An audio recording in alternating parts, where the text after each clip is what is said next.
Latch the windows, lock the doors, and put the kids to bed. It's time for another episode of Tales from the Garage! Here I am, back again, once again, off the cuff. Before I continue on, let me explain that I actually, yesterday morning, bit my tongue very badly, the side back of my tongue while I was eating breakfast.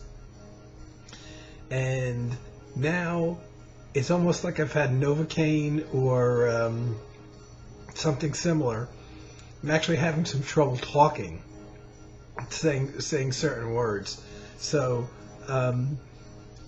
probably be speaking a little bit slower than normal, which may not be a bad thing. Sometimes I think I just go too fast. I can't now with this tongue bite. It's absolutely ridiculous. It wasn't the front of the tongue, was the side on the back, which is every time you say a word, you don't realize that your tongue's moving and it's constantly like rubbing and irritating. So I kind of feel like I'm coming out of the dentist and the Novocaine hasn't worn off yet or something. A bit odd. Anyway, I thought I would film a video anyway. And hopefully, the slowness of my speech won't cause it to be too overlong. I'll cut it short if it gets too long. And again, this is only my third attempt at recording a video since I had issues with this computer, with the videos not filming, or basically the computer deleting the video as soon as I pressed end record. So I don't know what's going to happen. But it's unusual that I'm filming this in the afternoon. Not typical of me. And I've been a bit reflective and melancholy lately.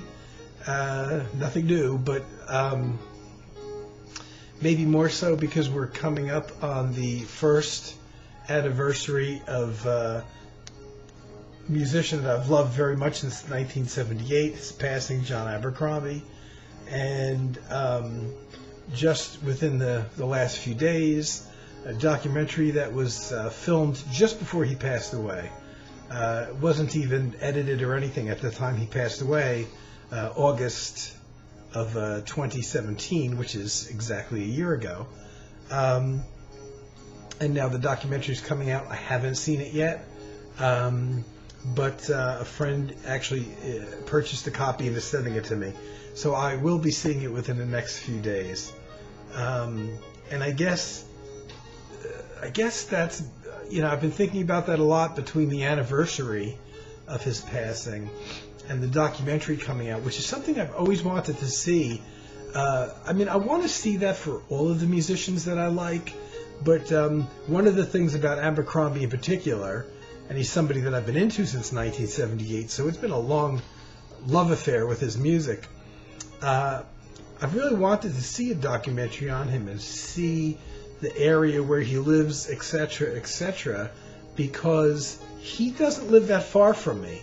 I want to say where he's lived in New York State is probably within an hour of where I live. Potentially, maybe even a lot less. I don't know. I never did on a map the specific town that he lived in to see how far away he was. But I guess when somebody... and he lived pretty much most of his life in that basic area, or in New York City, which is also very close to me. I like to see a musician's surroundings, where they live, where they create and write and stuff like that. But with him being so close to me, physically, I think that I thought about him maybe a lot more than the musicians that live, say, like in Europe or something like that, which is just like another world to me. And so it was always somebody that, like Jack DeJohnette, who lives in Woodstock, which is not far. Somebody that I always keep my eyes open when I'm out on the highway driving toward New York State to see, is there John Abercrombie in that car, or Jack DeJohnette. I was looking for people that I might know, that I happen to know live in that area, or in this area. So I got to thinking a lot about when I basically got into jazz in '78, around 1978. Nearly all of the musicians that I listened to, and the ones that became my favorite musicians, have all passed away. There's very few that I got into that were already deceased at the time that I got into them. Even though I wasn't necessarily buying new albums, it's not like I was just buying current albums that were newly released at the time. When I jumped into mainstream jazz, I was buying, sessions at that point that were 15 or 20 years old, or even more. And yet, most of those musicians had passed away. What I thought I would do for this video, one in a series, because I'm not going to have time to talk about more than a few musicians. I thought I'd talk about favorite guitarists of mine that have passed away. The first guy, which is no stranger to you that I've spoken about before, is the one guy that I actually got into after he passed away, and that's Wes Montgomery. Even though, strangely enough, when I listen to his music now, I still feel sadness that he's not with us, which usually you wouldn't think that you would have for somebody that had already passed away before you got into them. The interesting thing with Montgomery, who died in 1968, he was recording his last albums right at Rudy Van Gelder's studio here in New Jersey. Many of his last albums, and in fact the last studio albums he made were made here, recorded in '68. His last album was called Road Song, and that was recorded, I think, about a month before he died in 1968. What to say about him? I mean, I love his playing. He's one of those guys I got into only after he passed away, and yet I feel sadness when I listen to his music. This is a twofer. I'm just showing a random kind of selection of albums of his that I have. Not everything. I didn't even bother to pull out CDs or anything. This is the first one I actually ever bought, which is one of my favorite sessions. This is a live session recorded in New York City with the Wynton Kelly Trio. This is a compilation. Most of the music is from this Wynton Kelly Trio session live in New York, with Wynton Kelly on piano and Paul Chambers on bass and Jimmy Cobb on drums. Though there's two tracks that also have Jimmy Smith on, quartets with Jimmy Smith, and Grady Tate on drums and Ray Barretto on percussion. That's one side of this. The other three sides are the Wynton Kelly Trio. This was really good. This came during his Verve era. And his Verve era started utilizing more pop and current songs, doing instrumental versions of them with strings and things like that. And the songs were shorter, so there wasn't much time for soloing. So a lot of people disown those albums. I understand why. And I wasn't interested in the later pop stuff. Initially from the Verve era and from the A&M, his last label that he recorded for was A&M Records. He recorded 3 albums before he passed away. And a lot of, not this album, but a lot of the Verve material started utilizing the orchestra and the arrangements. But they also had some Montgomery originals on them. By the time he went to A&M was a little bit more pop-oriented. And there wasn't any, the songs would be short 3-minute things. There wasn't time to really solo and stretch out. So those albums tend to get disowned by the fans. And when I first got into Montgomery, I didn't want to hear those albums either. And thankfully there was enough early albums that he recorded for other labels, Riverside specifically. The first major label that he recorded for was Riverside. And those were straight ahead jazz things, with 10 and 15-minute tracks and endless soloing. And that's the stuff that I ate up for years. The small band stuff, the long solos and improvisations. That's really all I listened to for years. And he started recording as a leader. I believe this is his first album as a leader, the Wes Montgomery Trio, which is his organ trio. And over the years, he kept on going back to the organ trio. which was Melvin Rhine on organ, who's that's the one guy that was always the constant in his organ trio. The drummers used to change around quite a bit. This album had Paul Parker on drums, but this is strictly, a straight ahead jazz traditional guitar organ trio. One of the first albums I bought, and this is a Japanese reissue of the original Riverside album. I bought this in, I want to say, about '79. This is a Japanese pressing. At the time, this album wasn't available. They reproduced the original liner notes and exactly what the original pressing looked like when it came out in late '59 or early 1960. At the time, you couldn't buy the American version of this in this format. I think it was part of a twofer album, but it had been repackaged with a different cover and different liner notes.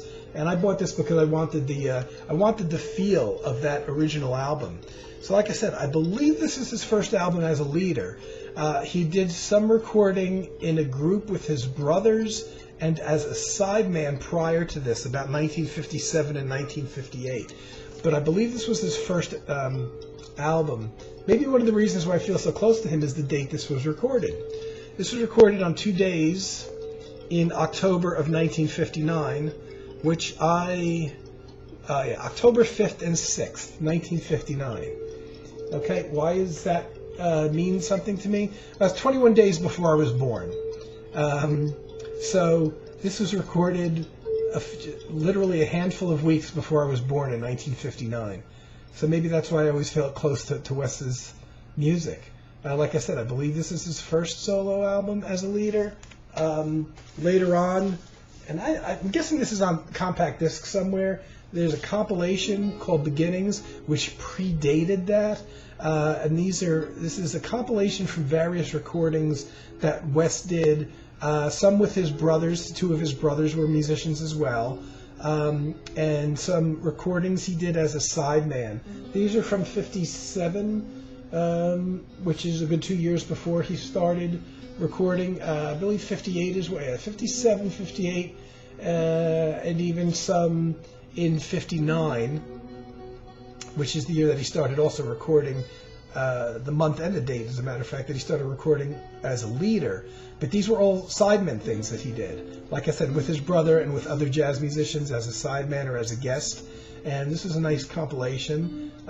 His sound is a little bit different here in the early days. A little more trebly, not quite as warm. But this was an interesting thing. And I don't know how they've repackaged this for the CD era. I'm guessing this material would be available. But I don't quite know in what format, whether it's simply available with straight reissues of the original albums under the original artist's name. And here it doesn't list specifically what names it came out, the pieces came out under. But I believe there's, I don't know, the Montgomery Brothers sometimes recorded under the name the Montgomery Brothers, but they also recorded under the name the Master Sounds.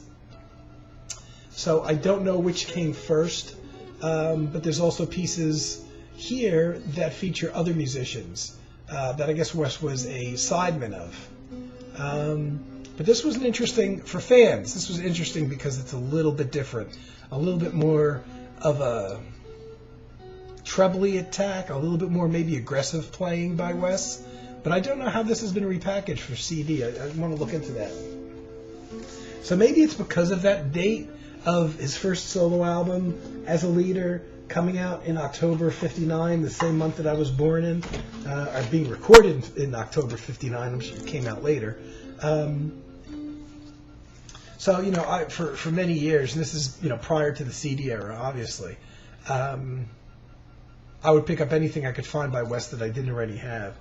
And a whole bunch of import records came out. And here's one of them. Now, this was $3.99 new and sealed. And all I knew is it says down in the corner that it's a live in concert thing. It's only got 4 tracks, so there's a 12-minute track, a 10-minute track, a lot of long tracks.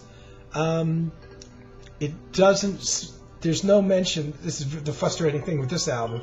I thought when I opened it there would be some liner notes or something, but there's not. So there's no recording date. You don't know when it was recorded.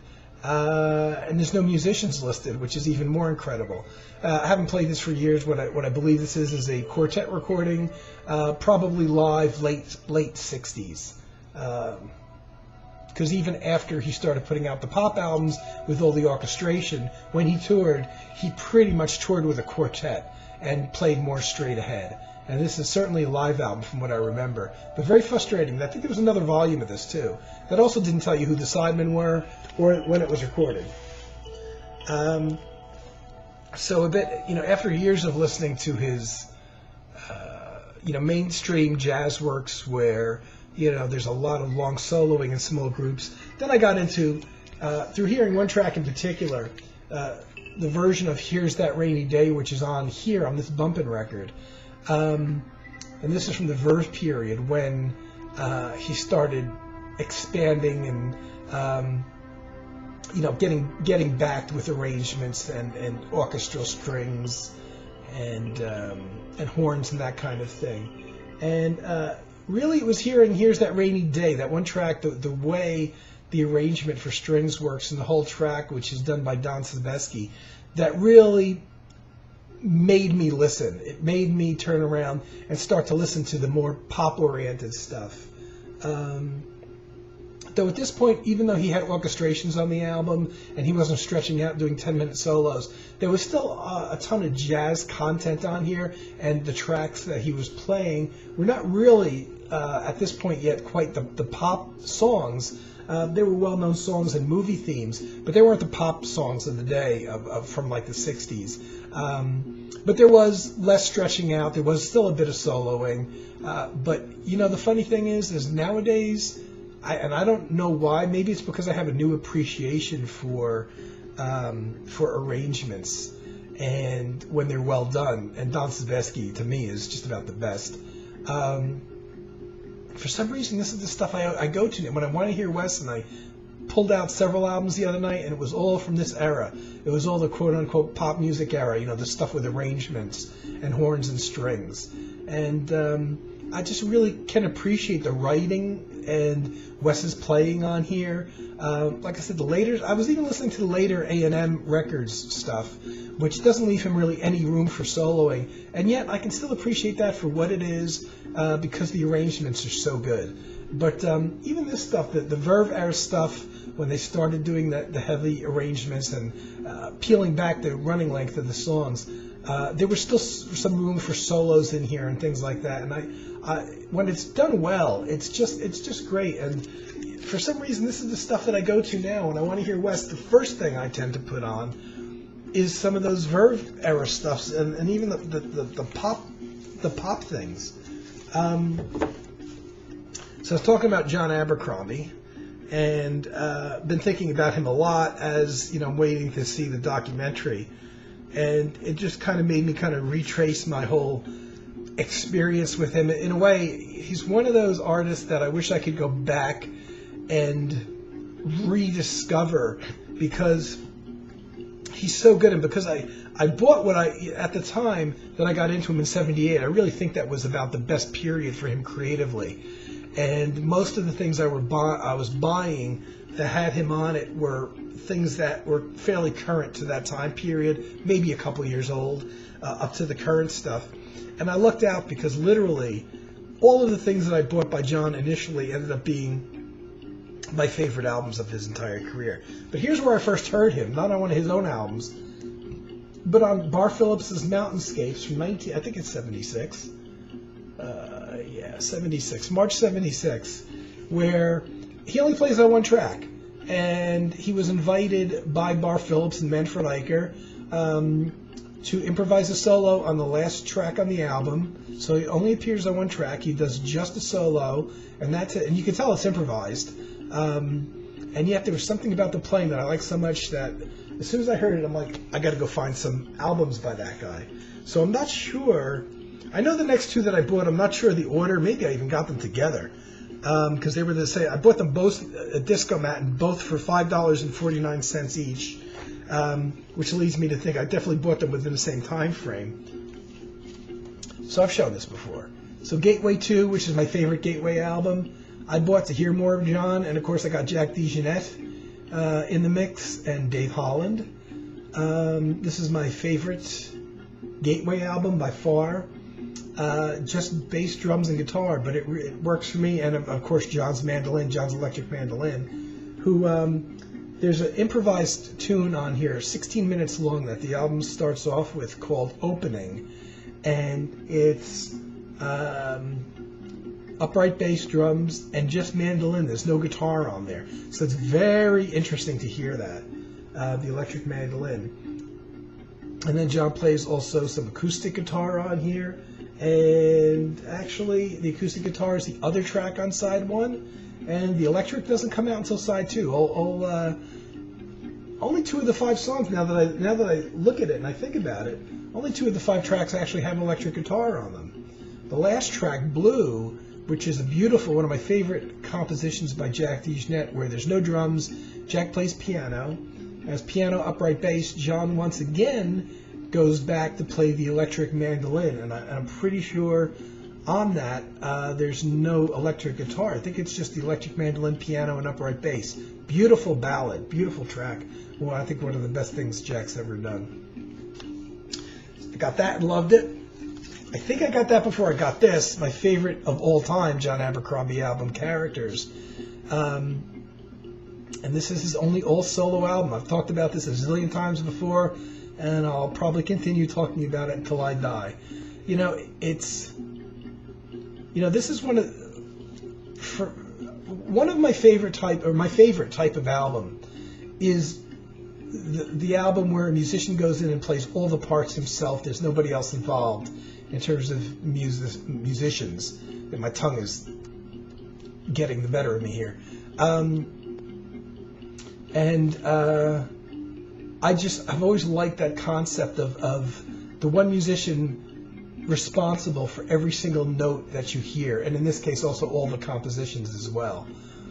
But it's also kind of like a lonely album, and it's something to listen to on your own when you're on your own. It's probably one of the quietest things, if not the quietest thing he's done as well. Of course, because there's no drums. There's a lot of reflective, ballady type tracks on here. My favorite writing of John's is on here. There's a lot going for it.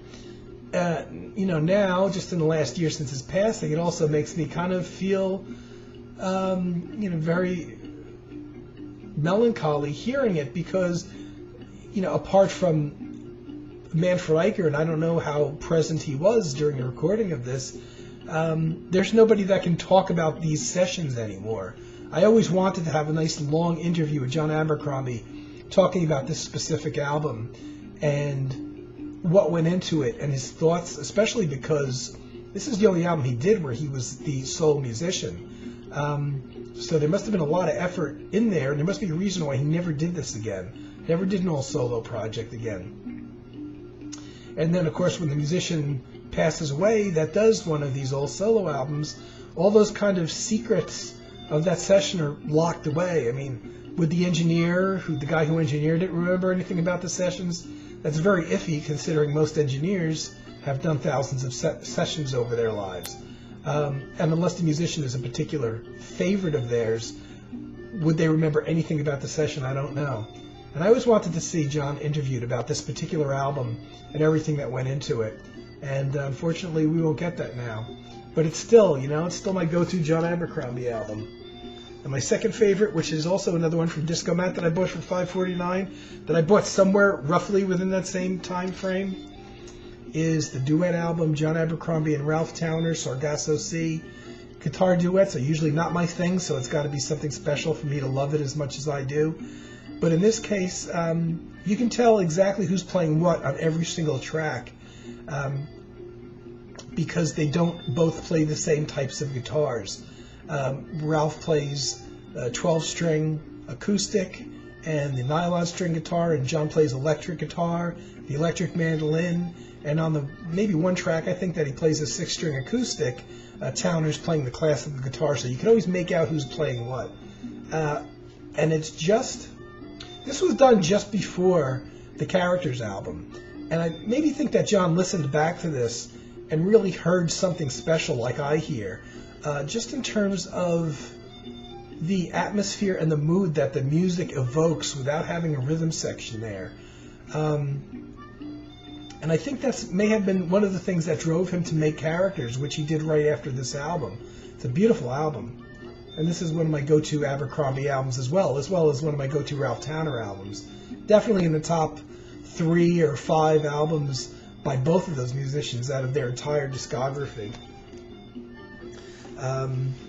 Some interesting work that John actually did too. John did, Jack DeJohnette did the solo album where on 3 tracks he played all the instruments himself, and on the other 3 tracks he brought John in, and John Abercrombie duets with him on 3 tracks, and it's also a very interesting album from '76, and again part of Jack's group that John was for a number of years. This is a good one too, which I showed recently. I think this was a random vinyl pull recently. This is a quartet. This is Jack DeJohnette's band, New Directions, with the late Lester Bowie on trumpet, and of course John Abercrombie on guitar, and Eddie Gomez on bass. The great band now. Half of them have passed away. I was going to do somebody else, but the video's starting to run long. There's a lot of guitarists that I have that passed away that I love, so instead of me cramming in the last guy that I've got selected here, I'll just wait till next time. And with my speech impediment here too, it's slowing me down a bit. So, not knowing if this is going to fly again with this computer or with the webcam software or whatever it is, I'm just going to close out now. Thanks for watching, everybody. I'll come back and I'll do another one of these guitarists who I love who've passed away, or random vinyl pulls or something. I'll come back and do something of the nature soon.